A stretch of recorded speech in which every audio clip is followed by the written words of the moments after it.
Hello everyone, आपण आपल्या लास्टच्या लेक्चरला globalisation Indian society हा चॅप्टर चालू केलेला होता. त्याचे काही पॉझिटिव्ह इम्पॅक्ट आणि निगेटिव्ह इम्पॅक्ट आपण बघितलेले होते ग्लोबलायझेशनचे. बरोबर आहे. आज आपण positive impact of globalisation of Indian agriculture हे बघणार आहोत. ठीक आहे. तर त्याच्यामध्ये आपला पहिला पॉईंट जो आहे, यूज ऑफ न्यू टेक्नॉलॉजी. बघा, टेक्नॉलॉजी ही खूप विकसित होत चाललेली आहे, खूप सारे इनोव्हेशन होत आहे. बरोबर आहे. त्याच्यामुळे काय झालेलं आहे की increase use of various technology such as pesticides. बघा काय हे त्याच्यामुळे पेस्टिसाइड्स, त्याच्यानंतर आहे fertiliser as well as new breeds, high yield crops, employ increase food production. त्याच्यामुळे काय झालं, हे सगळं आल्यामुळे फूड प्रोडक्शन खूप इन्क्रीज होत गेलं. जशी जशी टेक्नॉलॉजी विकसित होत गेली तशी काय झालं, फूड प्रोडक्शन सुद्धा काय झालं, इन्क्रीज होत गेलं. बरोबर आहे की एखादा जर पिकाचा जर हंगाम नसतो ना, ते पीक पिकवून सुद्धा त्या ह्या सगळ्या रसायनामुळे शक्य होत गेलं. बरोबर आहे. जसं की आपण मँगो बघता की मँगो, केळी, ह्याच्यामध्ये काय होतं की आपण जर याच्यावर व्यवस्थित फवारणी केली तर काय होतं, आपल्याला हे पीक चांगलं भेटतं. बरोबर आहे. तेच सांगितलं की जशी जशी टेक्नॉलॉजी विकसित होत गेली तसा फायदा काय झाला आपल्याला होत गेला. त्याच्यानंतरचा जो पॉईंट आहे, increase in agriculture production and productivity. So ह्याच्यामध्ये काय सांगितलेलं आहे आपल्याला की मोस्ट ऑफ टाइम जेव्हा ग्रीनरीवरती लक्ष दिलं जातं, म्हणजेच काय सांगितलंय, द ग्रीन रिव्हॉल्युशन. म्हणजेच की ग्रीन फील्ड वरती काय करतात हे लोक, इम्प्रुव्हमेंटचं बघतात. बरोबर आहे. जर व्यवस्थित ठिकाणी जर ग्रीनरी असेल तर बरोबर आहे, तर काय होतं, खूप सारी जे ऍग्रीकल्चर प्रोडक्ट्स आहेत त्याच्यावरती डिपेंड असतात. मग ह्यासाठी काय इम्पॉर्टंट आहे, तर वॉटर मॅनेजमेंट. बरोबर. आपल्याला पाणी पाहिजे तर आपण काय होऊ शकतो, आपण व्यवस्थित पद्धतीने आपण काय करू शकतो, आपली जे ऍग्रीकल्चर प्रोडक्शन आहे, आपली प्रोडक्टिव्हिटी आहे ती आपण काय करू, इन्क्रीज करू शकतो. पण हे कधी शक्य होणार आहे, जेव्हा फार्मरला ह्याच्याबद्दल ज्ञान असेल, तो व्यवस्थित एज्युकेटेड असेल. बरोबर आहे. म्हणजेच काय की त्याला माहिती पाहिजे की हे पीक कधी येणार आहे, कसं आहे, कोणती बियाणे वापरली पाहिजे, कोणती रसायने वापरली पाहिजेत. मग ह्याचा उपयोग जो जेव्हा तो करणार आहे तेव्हा त्याचं प्रोडक्शन आणि प्रोडक्टिव्हिटी कशी असणार आहे, खूप चांगली असणार आहे. त्याच्यानंतरचा जो पॉईंट आहे, इन्क्रीज इन एम्प्लॉयमेंट. तर ह्याच्यामध्ये काय सांगितलंय, इन्क्रीज इन एम्प्लॉयमेंट मध्ये आपल्याला की आपण जेव्हा जेव्हा हे सगळे काम करणार आहोत ऍग्रीकल्चर रिलेटेड, बरोबर आहे, मग ह्याच्यामध्ये काय होणार आहे, आपलं स्टँडर्ड वाढणार आहे. बरोबर आहे. त्याच्यामुळे काय होणार आहे की लोकांना एम्प्लॉयमेंट भेटेल. का? कारण आपण काय करतो, आपली जी पिकं आहेत, बरोबर आहे, मग नवीन नवीन टेक्नॉलॉजी युज करून आपण काय करतो, आपली जी पिकं आहेत ते पिकवत असतो. त्याच्यानंतर ह्या लोकांचं काय होणार आहे, हे जे एम्प्लॉयमेंट आहे, बरोबर आहे, ह्या लोकांचं काय होणार आहे, वाढत जाणार आहे. म्हणजेच काय सांगितलं याच्यामध्ये की जेव्हा जेव्हा आपण प्रोडक्शन करू, पॅकेजिंग करू, तेव्हा आपल्याला जे भेटणारं पीक आहे ते कसं चांगलं भेटेल. बरोबर आहे. त्याच्यामुळे काय होणार आहे, आपण जास्त जर व्यवस्थित पद्धतीने आपण जर शेती केली, आपण जर फार्मिंग व्यवस्थित पद्धतीने केली तर काय होणार आहे, आपल्याला पीक खूप चांगलं भेटेल. त्याच्यामुळे ते पीक काय करू शकतो आपण, आपल्या देशात किंवा बाहेर सेल आउट सुद्धा करू शकतो. मग त्याच्यामध्ये पॅकेजिंग आली.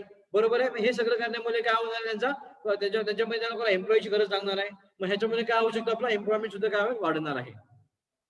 सो नेक्स्ट आपला जो पॉईंट आहे, इन्क्रीजिंग नॅशनल इन्कम. आता ह्याच्यामध्ये काय सांगितलंय की फार्मरचा तर फायदा आहेच. तुम्ही जर फार्मिंग करता तर फार्मरचा फायदा आहे, पण इव्हन ह्याचा जो इफेक्ट आहे तो आपल्या नॅशनल इन्कम मध्ये सुद्धा पडणार आहे. म्हणजेच काय की आपल्याला नॅशनल इन्कम सुद्धा काय होणार आहे, आपलं वाढणार आहे. त्याचं कारण काय आहे, आपले जे आपण पीक इथं पिकवणार आहोत ते आपण काय करणार आहोत, बाहेरच्या कंट्रीसाठी, बाहेरच्या कंट्रीमध्ये ते विकणार आहोत. बरोबर आहे. मग समजा आपण जर पीक विकलं बाहेरच्या माणसाला एक 5 रुपयांनी, ओके, आणि तो काय करणार आहे, चांगल्या पद्धतीचं प्रोडक्ट जर असेल तर तो इव्हन तो काय करू शकतो, बाहेरच्या देशात सुद्धा विकू शकतो. मग त्याचा जो इन्कमचा जो आपला इन्कम आहे तो आपल्या नॅशनल काय होऊ शकतो, खूप उपयोगाचा होऊ शकतो. त्याच्यानंतरचा जो पॉईंट आहे आपल्या ह्याच्यामध्ये, negative impact of globalisation on Indian agriculture. तर ह्याच्यामध्ये काय सांगितलेलं आहे, लिमिटेड एक्सपोर्ट. का लिमिटेड एक्सपोर्ट? बघा, आपण काय करतो, हंगामी पीक काढतो. बरोबर आहे. मग फर्स्ट आपण विचार कसला करतो, तर आपल्या देशाचा पहिला विचार करतो. बरोबर आहे की आपल्या देशामध्ये हे प्रोडक्ट आपल्याला काय केले पाहिजे, पुरवले पाहिजे. त्याच्यानंतर काय आहे, मग आपण बाहेरचं, म्हणजेच काय की एक ते लिमिटेड असतात आणि त्याच्यानंतर आपण काय करतो, पहिले आपल्या देशाचा विचार करून नंतर मध्ये काय करतो, बाहेर सेलसाठी करतो. म्हणजे आपलं जे एक्सपोर्ट आहे ते काय होतं, लिमिटेड असतं. ठीक आहे. त्याच्यानंतर आहे पॉवर्टी ऑफ फार्मर्स. आता ह्याच्यामध्ये काय सांगितलंय पॉवर्टी ऑफ फार्मर्स मध्ये, किंवा majority of farmer in India small cultivators they not have the required finance of improve their farming. त्यांच्याकडे एवढे फायनान्स नसतं की ते आपली काय करू शकतात, फार्मिंग इम्प्रूव्ह करू शकतात. कारण का, ते खूप पोअर ह्याच्यामधून आलेले असतात. काही फार्मर असे असतात की त्यांच्याकडे शेती करण्यासाठी पण तेवढे पैसे नसतात. म्हणजे गव्हर्नमेंट जे त्यांना फॅसिलिटीज प्रोव्हाइड करते ते सुद्धा त्यांच्यापर्यंत काय पोहोचू शकत नाही. बरोबर आहे. म्हणजे मिडल मॅन असतात ते काय करतात, तिथच्या तिथपर्यंत ठेवतात, त्यांच्यापर्यंत फॅसिलिटी खूप विलेजेस आत असल्यामुळे किंवा काही कारणामुळे ते काय करू शकतात, तिथपर्यंत पोहोचू शकत नाही. बरोबर आहे. मग त्याच्यामुळे काय होतं, बघा, ती फार्मर सोसायटी तुम्हाला दिसल्या येतात की खूप सारे फार्मर कधी कधी सुसाईड करतात. का? कारण त्यांचं लोन एवढं झालेलं असतं की त्यांना त्यांच्या पिकापासून काही फायदाच होत नाही. मग हेच त्याच्यामध्ये रिझन सांगितलेलं आहे आपल्या, की तुमचे जो फार्मर व्यवस्थितपणे त्याला फॅसिलिटी तुम्ही प्रोव्हाइड केली तर तो काय करू शकतो, व्यवस्थित फार्मिंग करून सेल आउट करेल, बरोबर, त्याचा फायदा होणार आहे. पण ह्याच्यामध्ये आपल्याला निगेटिव्ह पॉईंट असं सांगितलंय की पॉवर्टी ऑफ फार्मर्स, जो फार्मर पुअर आहे तो पुअरच राहतो बघा मोस्ट ऑफ टाइम. ह्याचं रिझन असंच आहे की त्याला जसं पाहिजे तसं काय करू शकतो, तो पीक काढतो पण त्याला तेवढं त्याचा इन्कम भेटत नाही, बरोबर आहे. म्हणजे मिडल मॅन आहे ते काय करतात, समजा त्याला पिकाचं आहे 10 रुपये, त्याला ते 8 रुपये किंवा 5 रुपये देतात. म्हणजेच काय, हे डायरेक्ट फार्मरला विकण्याची सूट नाही, ते काय करतात मिडल मॅन करून सेल आउट करतात. त्याच्यामुळे तेच सांगितलं त्यांनी त्याच्यामध्ये की जेव्हा तुम्ही सेल आउट करणार आहात त्याच्यामध्ये मग पुरेपूर त्याचा इन्कम जे आहे ते फार्मरला भेटलं पाहिजे, पण ते भेटत नाही. म्हणून हा पॉईंट सांगितला की पॉवर्टी ऑफ फार्मर्स. त्याच्यानंतर जो पॉईंट आहे आपला lack of supporting facilities. So same point की जे गव्हर्नमेंट फॅसिलिटीज प्रोव्हाइड करते ते काय होते, फार्मर्स पर्यंत पोहोचू शकत नाही, बरोबर आहे. काही जे फॅसिलिटीज आहेत ते तिच्या तिथे जातात. बघा किसान क्रेडिट कार्ड आहे किंवा जे डिफरंट टाइप्स ऑफ जे फॅसिलिटीज जे पीए फार्मर्सला दिले जातात, मग ते सुद्धा कधी कधी असं असतं की जे भेटणारे इन्कम आहे, भेटणारे जे फॅसिलिटीज आहेत ते डायरेक्टली त्यांच्यापर्यंत पोहोचू शकत नाही. मग त्याच्यामध्ये काही जे रिझन आहेत ते फार्मर सुसाईडचे उद्भवतात. मग त्याचाच एक पॉईंट आहे, पुढचे पॉईंट आहेत की प्रॉब्लेम्स किंवा सुसाईड, फार्मर सुसाईड का करतात, ह्याचे एक पॉइंट्स आहेत ते आपण आपल्या नेक्स्ट पॉईंट मध्ये बघणार आहोत.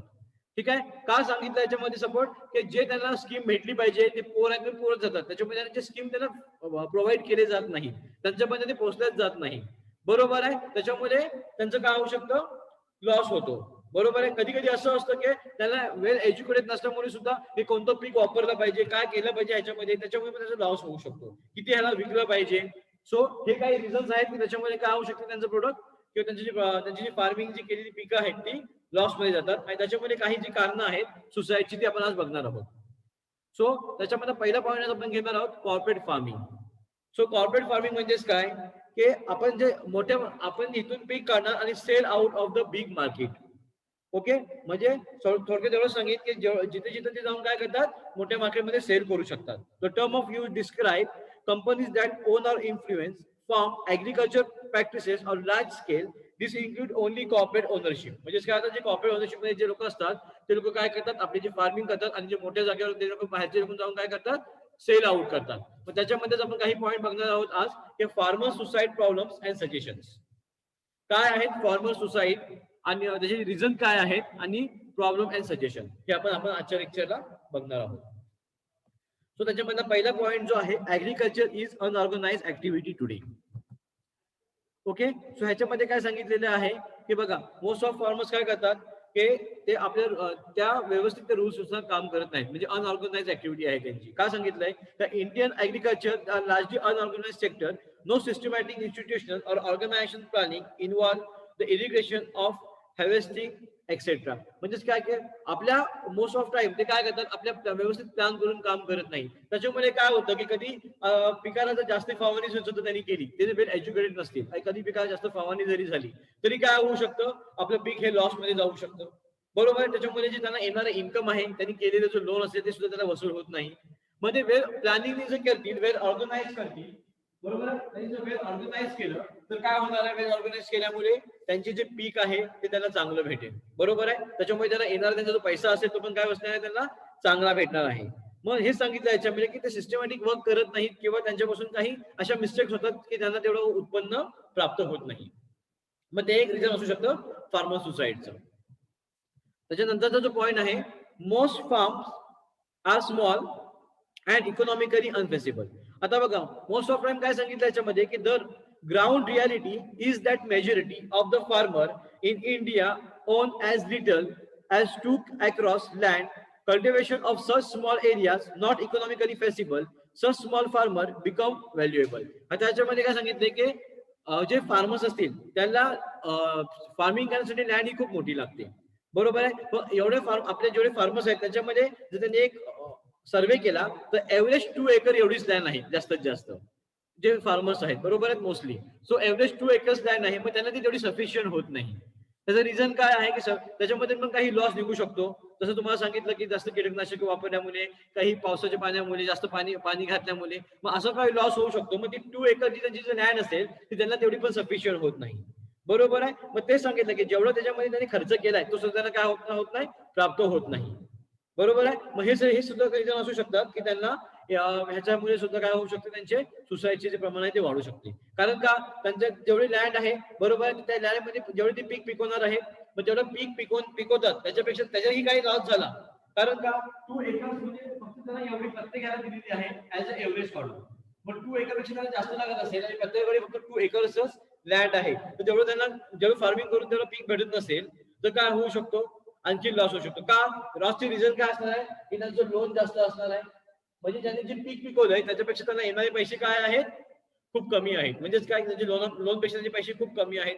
मग ते लोन जे आहे ते रिफंड करू शकत नाही. बरोबर आहे. मग हे काही रिझन आहे ते त्यांनी ह्याच्यामध्ये आपल्याला सांगितलेले आहे. त्याच्यानंतरचा जो पॉईंट आहे third, middle man and economically exploration of farmers. आता ह्याच्यामध्ये काय सांगितलंय की मोस्ट ऑफ टाइम की बघा, तुम्ही बघता की जे शेतकरी आहेत त्यांना जेवढा पैसा भेटला पाहिजे त्यांच्या पिकामागे तेवढं भेटत नाही. मग हे मिडल मॅन काय करतात, त्यांच्याकडून कमी किमतीत आणतात आणि आपल्याला जास्त किमतीत काय करतात, तिथं सेल करतात. बरोबर आहे. त्याच्यामुळे काय काय असतं की त्यांना त्या किमतीत द्यायला लागतं आणि त्याच्यामुळे काय होतं, त्यांचे जे पैसे आहेत बरोबर आहे, मग ते जास्त प्रॉफिट न घेता जेवढं 1-2 रुपयाने जास्त ते लोक काय करतात, सेल आउट करतात. बरोबर आहे. मग हे पण काही रिझन आहेत की त्यांना जास्त प्रॉफिट भेटत नाही. मग हे सुद्धा त्याचं रिझन असू शकतं. त्याच्यानंतर जो नेक्स्ट पॉईंट आहे, government program do not reach small farmers. जसं तुम्हाला मगाशी मी सांगितलेलं होतं की government has implement agriculture debt waiver and debt relief schemes 2008 benefit over 36 million farmer and direct agriculture loan of state farmer under called Kisan credit card were also covered under the scheme and providing different types of schemes. आता याच्यामध्ये काय सांगितलंय की गव्हर्नमेंटची facility provide करते. बरोबर आहे. मग ते जे स्मॉल फार्म आहेत त्यांच्यापर्यंत ते पोहोचतात का, नाही पोहोचत. त्यांनी किसान क्रेडिट कार्ड योजना सुद्धा सुरुवात केलेली होती. बरोबर आहे. त्याच्यानंतर त्यांनी काय सांगितलं की 2008 पासून काय केली, त्यांनी स्कीम चालू केली की त्याच्यामुळे 36 मिलियन फार्मर्सना ते काय करू शकतात, तेवढं जे गव्हर्नमेंट फॅसिलिटी ती प्रोव्हाइड करू शकतात. पण ह्याच्यामध्ये काय झालं की ते प्रत्येक स्मॉल सेक्टरपर्यंत ते जाणं शक्य झालं नाही किंवा त्या फार्मर्सला भेटलं सुद्धा नाही. मग त्याच्यामुळे काय झालं की त्यांना अशा काही जे नवीन नवीन उपाययोजना निघतात, नवीन नवीन जे प्रोग्राम्स निघतात गव्हर्नमेंटचे, ते त्यापर्यंत पोहोचत नाही. मग त्याच्यामुळे काय होतं, ते स्कीमचं त्यांना ना भेटल्यामुळे त्यांचं इव्हन लोन अमाऊंट सुद्धा काय होऊ शकते, इन्क्रीज होऊ शकते आणि जेणेकरून त्यांचं जर पिकाचं उत्पन्न त्यांना तेवढं भेटत नसेल तर ते सुद्धा एक कारण असू शकतं. ठीक आहे. त्याच्यानंतरचा जो पॉईंट आहे, रिअल इस्टेट माफिया. आता ह्याचा अर्थ काय होतो की रिअल इस्टेट माफिया, आता आपल्याला सगळ्यांना माहिती आहे माफिया, तुम्ही मूवी मध्ये बघितलं असेल की माफिया हे काय आहे. बरोबर, आपण जोडतो माफिया म्हणजे अंडरवर्ल्ड पर्सन. तसं नाही ह्याच्यामध्ये सांगितलं. ह्याच्यामध्ये असं आहे की रिअल इस्टेट माफिया म्हणजेच काय, की एखादी जर आपली जमीन असेल बरोबर, एक गरीब शेतकरी आहे आणि त्याची जर जमीन असेल आणि त्याच्यावरती वर्चस्व, म्हणजे त्याच्यावरती असं सांगतो एक दुसरा माणूस की जो मोठा आहे पैशानं, की ही जमीन माझी आहे, आपला हक्क दाखवतोय. बरोबर आहे. मग अशा लोकांपासून काय करायचं, ते लोक लबाडी करून ते लोक काय करू शकतात, आपले हे करून की आमची ही जमीन आहे, तुम्ही आम्हाला एवढ्या एवढ्या ह्याचे पीक आलं पाहिजे. मग हे सुद्धा त्याचं काय होऊ शकतं, लॉस होऊ शकतो. बघा सर मूवी मध्ये की काही जे पहिले दाखवायचे की ठाकूर लोक यायची की नाही, तुमच्या जमिनीपासून आम्हाला एवढं पीक भेटलं पाहिजे, ही आमची जमीन आमच्या कब्जामध्ये आहे, जसं बोलतात तुम्ही. बरोबर आहे. मग हे जो पॉईंट आहे की ह्याच्यामध्ये ते आपलं काय दाखवतात की ही जमीन आमच्या हक्काची आहे, तुम्ही आमच्या ह्याच्यावरती शेती करताय, मग आम्हाला तुम्ही एवढं पीक दिलं पाहिजे. बरोबर आहे. म्हणजेच काय की त्याच्यामुळे काय होऊ शकतं की त्यांनी जर समजा 100% जर फार्मिंग केली असेल तर हे सांगणार आम्हाला 70% तुमची आम्हाला काय आलं पाहिजे, तुमच्याकडून तेवढं पीक आलं पाहिजे. बरोबर आहे. मग 30% रिमेनिंग किंवा फार फार 50% रिमेनिंग ह्याच्यामध्ये त्यांचा प्रॉफिट होणार आहे का, नाही. कारण का, त्यांचं जेवढं पीक जेवढे त्यांनी पैसे टाकले तेवढे पण काय होत नाही, वसूल होत नाही. मग हे सुद्धा काय असू शकतं, त्याच्यामध्ये रिझन असू शकतं फार्मर सुसाईडचं. बरोबर आहे. त्याच्यानंतरचा जो पॉईंट आहे, सोल्युशन टू द प्रॉब्लेम. काय सोल्युशन आहेत ह्या प्रॉब्लेमचे, तर पहिला पॉईंट आहे आपला मल्टिपल क्रॉप्स. आता मल्टिपल क्रॉप्स म्हणजेच काय, तर मल्टिपल क्रॉप्स म्हणजे असं सांगितलेलं आहे आपल्याला याच्यामध्ये की जेव्हा आपण फार्मिंग करतो बरोबर आहे, मग फार्मिंग करत असताना आपण काय करणार, समजा आपण राईसची फार्मिंग केली आहे, तर ते काय होणार, आफ्टर 3 मंथच्या नंतर तुम्ही राईस जेव्हा कट कराल तेव्हा तुम्ही शेती अशीच राहणार आहे. मग त्या टाइमात तुम्हाला काय करायचंय, ते तुम्हाला शेती अशीच न ठेवता तुम्हाला त्याच्यामध्ये दुसरं काही पिकाचं फार्मिंग करायचं आहे. जसं की याच्यामध्ये सांगितलं त्यांनी की cultivation of multiple crop such like coconut, turmeric, pineapple, banana, apple, papaya etcetera, अशा तुम्हाला पीक करायचं आहे की तुमचं वर्षानुवर्ष तुमचं काय आहे, उत्पन्न इन्कम जे काय असेल ते चालू राहील. बरोबर आहे. म्हणजे तुम्हाला फक्त एका पिकावरती डिपेंड राहायचं नाही आहे की तुम्हाला ह्याच्यापासून जर लॉस झाला, प्रॉफिट झाला, तर तुम्ही तेवढं ते बेअर करू शकताय. मग मल्टिपल क्रॉप्स तुम्ही केलेत, मग तुम्ही तिथं व्यवस्थित ऑर्गनाइज केलं तर काय होणार आहे तुमचा त्याच्यामध्ये फायदा होणार आहे, जेणेकरून तुमचे जे पैसे आहेत ते तुम्ही काय करू शकता, इझिली बँकेला पे करू शकता जे तुमच्या कशामध्ये नुकसान झालं असेल तर. बरोबर आहे. आणि तुमचे जे हे वेगवेगळ्या पद्धतीने तुम्ही जर पीक लावले त्याचे येणारे जे फायदे आहेत ते तुम्ही काय करू शकता, घेऊ शकता. मग हे एक सोल्युशन असू शकतं की तुमची जे सोसायटीचे रिझन आहेत ते तुमचे व्यवस्थित पैसे तुम्हाला आले, इन्कम व्यवस्थित झालं, तुमची फॅमिली चांगली चालते, तर तुम्ही ह्याच्यामध्ये मग काही गरज होणार नाही कुणाला, किंवा असं काही पॉईंटच निर्माण होणार नाही. पण ही आयडिया दिली पाहिजे त्यांना की तुम्ही मल्टिपल क्रॉप्स, जिथे तुम्हाला एक पीक भेटते तिथे तुम्ही 2-3 पिकं लावा, जेणेकरून तुमच्या एका ह्याच्यामध्ये काही जर लॉस होतोय तर तुम्ही बाकीच्या ह्याच्यामधून काय करून घेऊ शकता, तुमचं इन्कम काढू शकता, तुमचं प्रॉफिट काढू शकता. ओके. सो नेक्स्ट पॉइंट आहे स्पेशल ऍग्रिकल्चर झोन. आता ह्याच्यामध्ये काय सांगितले बघा, स्पेशल ऍग्रिकल्चर झोन म्हणजे की बघा मोस्ट ऑफ टाइम जी मेडिसिन कंपनी असते तिथं काम कसं फक्त मेडिसिनच चालतं. साबणाची जिथं कंपनी असते तिथं मोस्ट ऑफ प्रोडक्शन कसं होतं, साबणाचंच होतं. मग असे झोन तयार करा की जिथं फक्त ऍग्रिकल्चरच काम केलं जाईल, फक्त ऍग्रिकल्चर रिलेटेड काय होतील, कामं केली जातील, आणि तिथं फक्त वेगवेगळ्या प्रकारचे क्रॉप्स, म्हणजे जसं सांगितले वेगवेगळ्या प्रकारे तुम्ही काय कराल, शेती कराल, आणि ते एक असं झोन तयार होईल की तुम्हाला ते काय होणार आहे की तुम्हाला त्याच्यापासून फायदा होणार आहे. म्हणजे एकच झोन तयार करा की जे सगळे लोक आपले सगळे व्यवस्थित आयडिया, सगळे टेक्निक्स एकाच जागेवरती वापरतील. मग हे सगळं केल्यामुळे काय होणार आहे की तुम्ही एकत्र येणार आहात, आणि एकत्र आल्यामुळे तुमचा ह्या झोन मध्ये तुमचा फायदा होणार आहे. तुम्हाला पीक सुद्धा काय भेटणार आहे याच्यामध्ये, चांगलं भेटणार आहे. ठीक आहे. त्याच्यानंतरचा जो आपला पॉइंट आहे, नीड टू मॉडर्नाइज ऍग्रिकल्चर. आता ह्याच्यामध्ये काय सांगितलं आपल्याला, नीड टू मॉडर्नाइज ऍग्रिकल्चर मध्ये, की बघा की जसे जसे दिवसेंदिवस काही ना काही न्यू टेक्निक्स येतात. जसं आपण पहिला पॉईंट बघितला होता की टेक्नॉलॉजी ही खूप इन्क्रीज होत चाललेली आहे. बरोबर आहे. पहिले लोक कसं करायचे, नागर घालायची शेती करण्यासाठी. आता काय आले, ट्रॅक्टर्स आले. बरोबर आहे. मशिनरी आले, जिथं पाणी कमी पडते तिथं मशिनरी पाणी खेचून ते काय करतात, पंप पाणी पुरवठा करतात. बरोबर आहे. त्याच्यानंतर फर्टिलायझर आले. बरोबर, कीटकनाशके आले. ह्याच्यामुळे काय झालं, त्यांनी सांगितलंय की नवीन नवीन जशी जशी टेक्नॉलॉजी वाढत गेल्या तसं तसं काय झालं, मॉडर्नाइज ऍग्रिकल्चर होत गेली. मग जुनी पद्धत काय झाली, कमी होत गेली. मग ह्याचा फायदा काय झाला लोकांना, की नवीन नवीन टेक्नॉलॉजीमुळे त्यांना जे कामाचा तास आहे तो सुद्धा काय झाला, कमी झाला. खूप कमी वेळ लागायला लागला. बरोबर आहे. वेळ याचा अर्थ काय की जिथं नांगर झाल्याची तर ट्रॅक्टरने काम एकदम इझिली होत गेलं. मग हे त्याच्यामध्ये सांगितले की तुम्ही जे मॉडर्नाइज ऍग्रिकल्चर आहे ते तुम्ही काय करा, यूज करा, जेणेकरून तुमचे जे प्रॉब्लेम्स आहेत ते काय होतील, इझिली सॉल्व्ह होतील. त्याच्यानंतरचा जो पॉईंट आहे आपला, एज्युकेट द फार्मर. आता हा खूप इम्पॉर्टंट पॉईंट आहे. जसं तुम्हाला पहिल्या पॉईंट सांगितलं होतं काय, की अनऑर्गनाइज ऍक्टिव्हिटी ही कधी होणार आहे, की जेव्हा त्याच्याबद्दल फार्मरला त्या पिकाबद्दल ज्ञान नसेल, की किती पाणी दिलं पाहिजे. बरोबर आहे. किती आपल्याला कीटकनाशक दिलं पाहिजे. बरोबर आहे. हे जेव्हा तुम्ही व्यवस्थित स्टडी कराल तेव्हा तुम्हाला समजणार आहे. जसं की आपण बघतो आपल्या इथे की बीएससी ऍग्रिकल्चर. बरोबर आहे. त्यानंतर फार्मर एज्युकेशन जे वेगवेगळ्या शिकवलं जातं ह्याच्यामध्ये. हे जर आपल्या गव्हर्नमेंटने जर फ्री प्रोव्हाइड केलं, लोकांना ह्याच्याबद्दल ज्ञान दिलं, ते काय होणार आहे, लोक खूप ह्याचा फायदा करून घेतील. बरोबर आहे. म्हणजे आपल्या फार्मिंग साठी आपल्याला काय काय लागणार आहे, मग हेच सांगितलं याच्यामध्ये की फार्मर्सला एज्युकेट होणं हे खूप इम्पॉर्टंट आहे. कारण का, जेव्हा फार्मर व्यवस्थित एज्युकेट असणार आहे तेव्हा त्याला काय होणार, त्याला माहिती असणार आहे की हे पीक काय आहे, ह्या पिकापासून आपल्याला किती फायदा मिळू शकतो, किती पाणी दिलं पाहिजे. बरोबर आहे. त्याच्यानंतर मल्टिपल क्रॉपची सुद्धा आयडिया डोक्यात येऊ शकतात. कारण का, त्याला माहिती आहे की एक पीक किती हंगाम टिकू शकतं, किती हंगामात आपल्याला त्याचं पीक भेटणार आहे. मग जेव्हा तो फार्मर व्यवस्थित एज्युकेट असेल, त्याला हे सगळ्याचं नॉलेज असेल, तेव्हा तो काय करणार आहे, आपली फार्मिंग व्यवस्थित पद्धतीने करू शकतो. ओके. त्यानंतरचा नेक्स्ट पॉईंट जो आहे, clubbing of small field may help.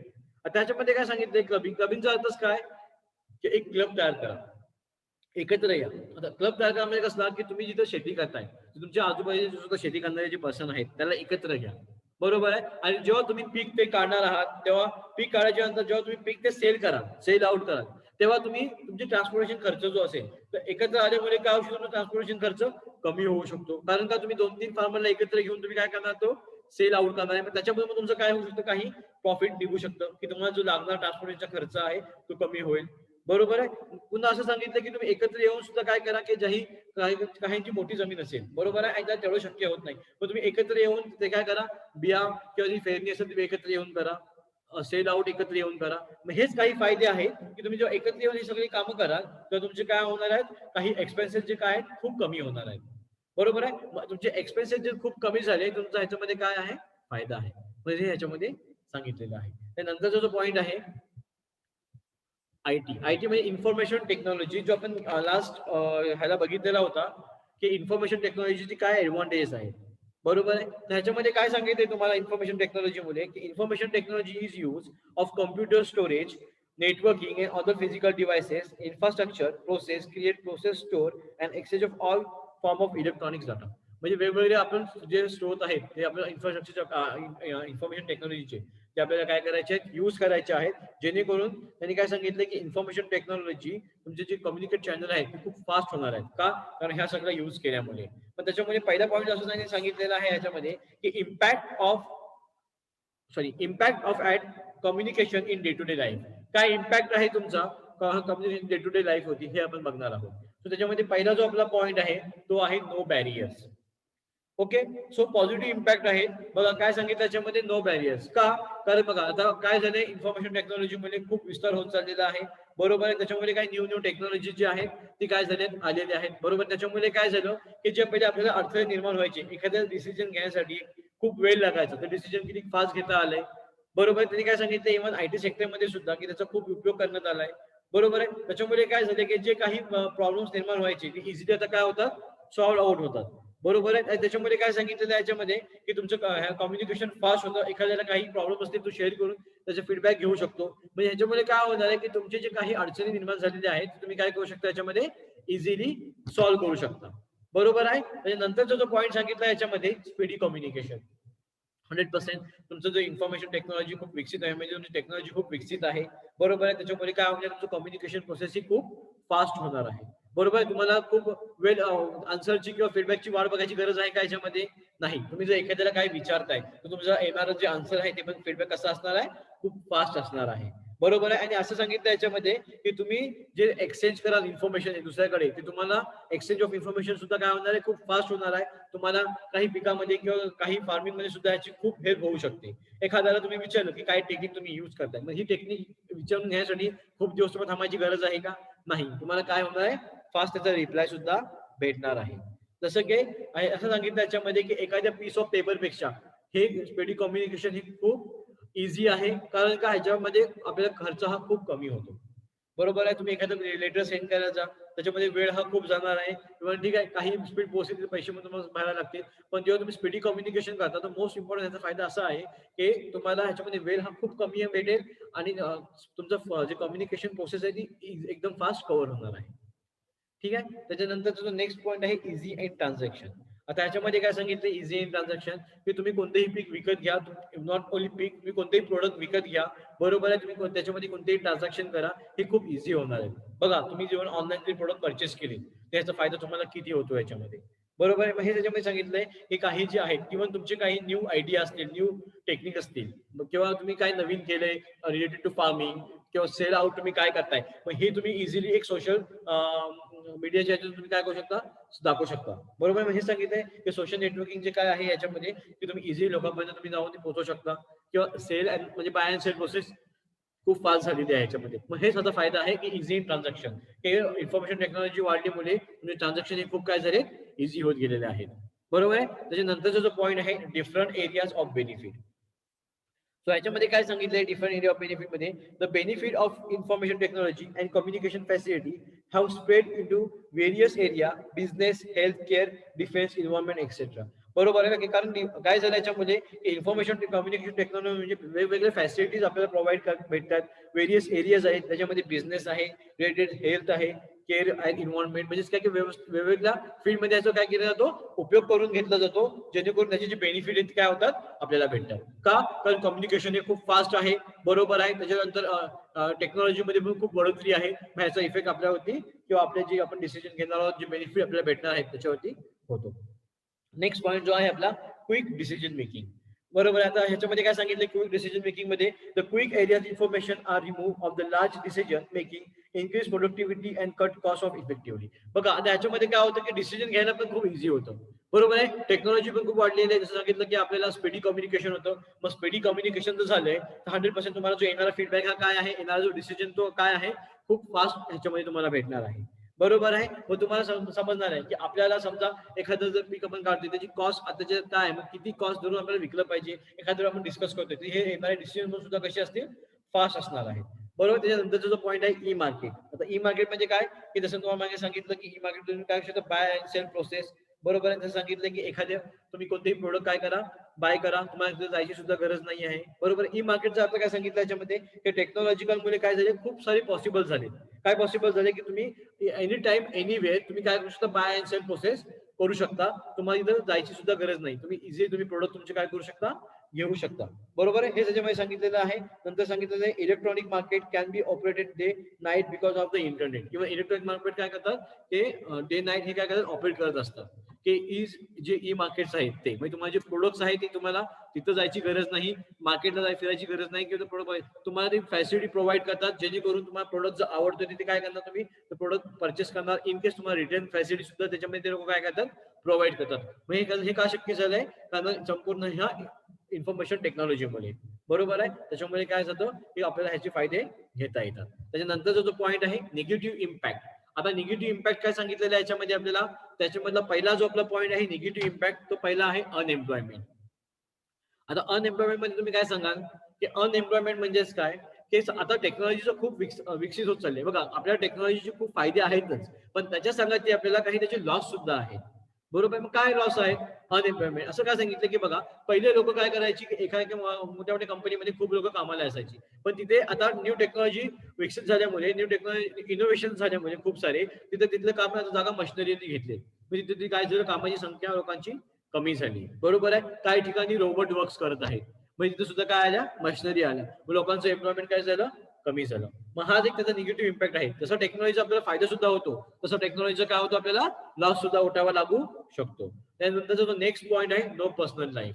आता ह्याच्यामध्ये काय सांगितलं, की टेक्नॉलॉजी, इन्फॉर्मेशन टेक्नॉलॉजी जो खूप विकसित होत चाललाय, कम्युनिकेशन जरी स्पीडी असलं तरी बघा आपण जेव्हा घरात एकत्र असतो तर प्रत्येक जण मोस्ट ऑफ टाइम हे मोबाईल यूज करतात. तुम्ही तुमच्या फ्रेंड सर्कलला जरी गेलात तरी मोस्ट ऑफ लोक काय करतात, मोबाईल यूज करतात. त्याच्यामुळे काय होतं, की तुमचे पर्सनल व्ह्यू तुम्ही जे पहिले शेअर करायचे, एकामेकाकडे जास्त टाइम तुम्ही बोलायचा, हे शक्य होतं काय आजच्या घडीला, होत नाही. कारण का, पहिले काय असायचं, एक सिंपल एक्झाम्पल देऊन सांगतो, की तुमच्याकडे घरात एक लँडलाईन जरी असेल, बरोबर आहे, मग तो लँडलाईन जरी असला तुमच्या घरात, तर तुम्ही एकत्र येऊन काय करायचं, त्या फोनावरती बोलायचं. बरोबर आहे. एकत्र येऊन त्या जागेवर तुम्ही थांबायचं. पण आज काय झालंय, की आज ती जागा मोबाईल फोन्सने घेतलेली आहे. बरोबर आहे. टेक्नॉलॉजी आणखी इन्क्रीज झाली. त्याच्यामुळे काय झालं, की प्रत्येक वेगवेगळ्या ठिकाणी लोक काय करतात, तो मोबाईल घेऊन तुम्ही कम्युनिकेट करत असता. इव्हन तुम्ही जर जेवायला जरी बसलेला आहात, ते तुमचं मोस्ट ऑफ लक्ष बघा कशामध्ये असतं, मोबाईलमध्ये असतं. म्हणजे हा त्याचा एक निगेटिव्ह इम्पॅक्ट पडला, की लोकांची जी पर्सनल लाईफ होती ती तर राहिलेली नाही आहे. ओके. म्हणजे लोक हे फक्त काय असतात, की आपल्या ह्याच्यामध्ये फक्त काय असतात, बिझी असतात. सो नेक्स्ट पॉईंट जो आहे lack of job security. Same like अनएम्प्लॉयमेंटचाच पॉईंट आहे हा सेम. ह्याच्यामध्ये काय सांगितलं आपल्याला, की टेक्नॉलॉजी ही डायनामिक खूप चेंजेस होते, इनोव्हेटिव्ह चेंजेस होत राहत येतात. त्याच्यामुळे काय होतं, की लोकांना ती कधी कधी इझिली एक्सेप्ट करायला सुद्धा जमत नाही. बरोबर आहे. बघा पहिल्या ठिकाणी कसं कामं कागदपत्री व्हायची, बरोबर आहे. त्याच्यानंतर ती जागा टेक्नॉलॉजीने घेतली. मग खूप लोकांना असं होतं, की त्या लोकांना काम जमणार आहे की नाही, ही खूप शंका असायची. बरोबर आहे. मग हेच करत असताना त्यांनी असं सांगितलं आहे याच्यामध्ये, की जेव्हा ते हे काम करायचे, तर हे काम करत असताना त्यांनी काय सांगितलंय, की जेव्हा जेव्हा ही जागा जी नवीन नवीन टेक्नॉलॉजी आल्या, तर ही टेक्नॉलॉजीमध्ये काय हे झालं, की त्याला ते काम करता येईल की नाही. मग अशामुळे काय झालं, की लॅक ऑफ जॉब सिक्युरिटीज निर्माण झाल्या. ते टेक्निक समजण्यासाठी खूप दिवस लागले. मग हे काही त्याचे रिझन्स होते. बरोबर आहे. तसं माझी सांगितलं तुम्हाला, की जिथे टेक्नॉलॉजी वाढल्यामुळे त्याची जी जागा आहे ती मशिनरीने घेतली, तिथे लोकांची संख्या कामाची काय झाली, कमी झाली. मग हा एक पॉईंट सांगितला. नेक्स्ट पॉईंट जो आपला आहे, सो नेक्स्ट पॉईंट जो आपला आहे याच्यामध्ये तसं सांगितलेलं आहे इन्क्रीज इन सायबर क्राईम्स. त्याच्यामध्ये काय सांगितलं आपल्याला, there are new forms of offence such as cyber crime, hacking, which threat of compromise of privacy and individual. बघा टेक्नॉलॉजी खूप वाढल्यामुळे काय झाले, सायबर क्राईम सुद्धा व्हायला लागले. बरोबर आहे. एखादीची सिस्टीम, एखादीचा ईमेल आयडी किंवा काही जसं की आता बघतो आपण मोठे मोठे फ्रॉड सुद्धा होतात रिलेटेड टू अवर कॅश. बरोबर आहे. मग काही असे फ्रॉड्स निर्माण होऊ लागले आहेत. त्याच्यामुळे त्याचा काय झाला, खूप निगेटिव्ह इम्पॅक्ट पडलेला आहे टेक्नॉलॉजीचा. बरोबर आहे. की एखाद्याच्या अकाउंट हॅक करून त्याचे पैसे चोरले जातात, हे आपल्याला बघण्यात भेटतं. बरोबर आहे. निदर्शनास येतं. मग याच्यामध्ये काय होतं, की खूप सारे असे सायबर काम झालेले आहेत, त्याच्याकडून पण त्याचे जे निगेटिव्ह इम्पॅक्ट आहे ते आपल्याला दिसण्यात येतात. त्यानंतरचा जो पॉईंट आहे वेस्टर्न कल्चर. त्याच्यामध्ये काय सांगितलं आपल्याला, की expose of western influence have to lead certain culture being of their lifestyle, language, dress, behaviour of limited. आता बघा इव्हन वेस्टर्न कल्चरमध्ये काय सांगितलं, की तुम्ही एखाद्या ठिकाणी जर जाताय किंवा एखाद्याकडून तुम्ही कम्युनिकेट करता रिलेटेड टू तुमच्या बिझनेस रिगार्डिंग. ओके. सो काय होतं, की टेक्नॉलॉजीमुळे तुम्ही कम्युनिकेट तर करू शकता, बरोबर आहे, पण तिथली लँग्वेज तुम्हाला माहिती नाहीये. मग हे काही रिझन आहेत, की तुम्ही डायरेक्ट कम्युनिकेट कसं करा. इव्हन तुम्ही बिझनेस जरी चालू केलात, बरोबर आहे. अशी बिझनेस चालू करा त्याच्यामध्ये तुम्ही ऑनलाईन प्रोडक्ट सेल करताय. In case anyone want your product, तुम्ही काय करणार याच्यामध्ये, की समजा एखाद्या तुम्ही कम्युनिकेट करायचं फोनावरती, मग तेव्हा त्याची जी लाईफस्टाईल आहे त्यांची वेगळी असणार आहे, बोलायची लँग्वेज वेगळी असणार आहे, मग तुम्हाला इझिली करून बात करता येईल का? नाही. म्हणजेच काय की त्या ठिकाणी तुमचं काही निगेटिव्ह इम्पॅक्ट सुद्धा दिसू शकतात. ओके, सो हे याच्यामध्ये सांगितलेलं आहे. सो काही प्रॉब्लेम असतील तर मला तुम्ही विचारू शकता. ह्याच्यानंतरचा जो आपला नेक्स्ट पार्ट आहे, impact of communication in general positive and negative impact security related, हे जे आहे ते आपण आपल्या नेक्स्ट लेक्चरला बघणार आहोत. ठीक आहे. Thank you for joining.